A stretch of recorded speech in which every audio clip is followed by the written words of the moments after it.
The Sahel Research Group at the University of Florida is an initiative of the Center for African Studies at the University of Florida,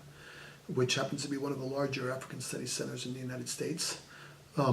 It cuts across the university and carries out research, teaching, and outreach missions on everything related to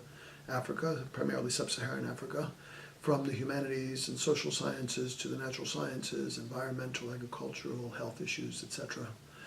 The Sahel Research Group is an initiative that started in the center as a group of colleagues and a group of graduate students, PhD students, with a particular interest in the Sahel. And especially, of course, in recent years, the Sahel has been a zone under extraordinary pressures and an awful lot of challenges, but also an area that was dramatically understudied in the United States and elsewhere in the world, in universities, but also misunderstood, I think, in the policy world. And so it was an initiative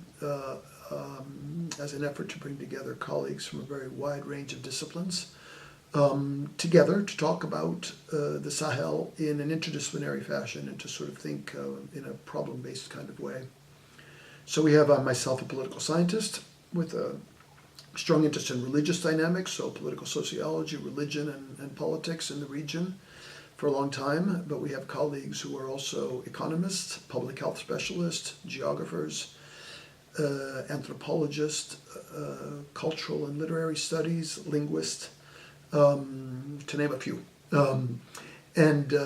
So we meet on a regular basis and we undertake a variety of activities attempting to sort of understand the contemporary dynamics of the Sahel. We have just hosted a very large conference, international conference of people from Africa, Europe, and the United States who work on the Sahel. And we're producing from that, for Oxford University Press, the Oxford Handbook of the African Sahel. The genesis of this collaboration with the Sahel and West Africa Club was born from confluence of a couple of initiatives. One through our colleague Olivier Walter, who was a visitor in Florida briefly, and we had an interesting discussion about his own work with the Sahel West Africa Club. I also have one of our colleagues, an economist named Renata Serra, brought students here a year or two ago as part of a collaborative research project between students at the University of Florida, at Sciences Po in Paris, and at the Université Cheikh Anta Diop in Dakar in Senegal. We had a collaborative project among these students working on challenges in the Sahel. And from these discussions and from these initial contacts, they visited the Sahel West Africa Club here as part of one of their trips to Paris.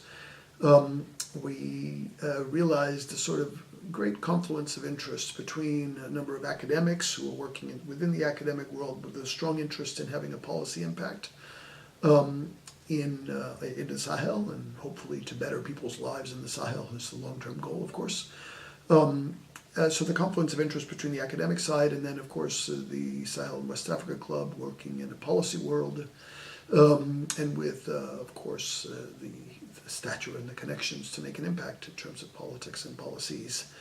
And so we're very much looking forward to this cooperation, which has just been signed for an initial period in the current work program of 2017-18. We're looking forward to really establishing, not only carrying out this particular work, but establishing the basis of what we hope will be a long-term collaborative effort between our two institutions focused on the Sahel.